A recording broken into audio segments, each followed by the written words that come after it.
మహాదేవుడు మహాగణుడు రక్షకుడైన యేసుక్రీస్తు వారి నామములు కూడి వచ్చిన దైవజనులందరికీ నా హృదయపూర్వకమైన వందనాలండి. మమ్మల్ని ప్రేమతో ఇక్కడికి ఆహ్వానించిన దైవజనులు, ఆత్మీయులు, అభిషక్తులు విజయకుమారి గారికి కూడా మా హృదయపూర్వకమైన వందనాలు.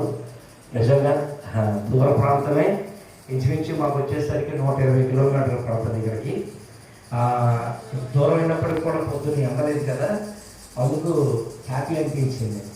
ఇక్కడికి వచ్చిన తర్వాత ఎండ చూసి కొంచెం కష్టంగానే ఉంది. ఎందుకంటే కాస్త ఈ వారంలో రెస్ట్ దొరుకుద్ది అనుకున్నానండి. మొన్న ఫోన్ చేసేసరికి బుధవారం ఉందనేసరికి మనకి దేవుడు పని కదా, ఆగడానికి మళ్ళలేదు.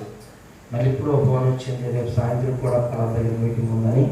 మరి శనివారం కూడా మేము వీరఘట్టం దగ్గర కంబ్రా శుక్రవారం మీ దగ్గర, శుక్రవారం రాజ్యంలోన మార్నింగ్, అలాగే శనివారం మార్నింగ్ ఫెలోషిప్లోన నైట్ వైరల్ మీటింగ్లో. ఆ శుక్రవారం నైట్ మా దగ్గర ఉంటుంది ప్రతి శుక్రవారం. ఆ ఒక శుక్రవారము, శనివారం, ఆదివారం ఎవరికి చేయట్లేమో, కానీ ప్రతికూల పరిస్థితుల్లో అక్కడ ఇవ్వాల్సిన పరిస్థితి వచ్చింది. ఎందుకంటే అక్కడ చర్చ యానివర్సరీ ఉందని చెప్పేసి ప్రత్యేకంగా పిలిచారు.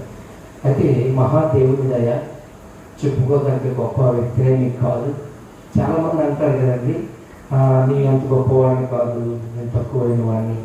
అదేంటే పెదవులతో వచ్చే తప్ప హార్ట్లో వచ్చే మాటలు కావు. చాలామంది చెప్పే మాటలు నేను చెప్తున్నాను, యథార్థంగా చెప్తున్నాను. నా సాక్షి విన్న తర్వాత కూడా మీకు అర్థమవుతుంది, నేనైతే ఈ స్థలంలో నిలబడడానికి యోగ్యుని కానండి. ఖచ్చితంగా నేను చెప్పగలను. ఎందుకో తెలుసా, ఈ ప్రపంచ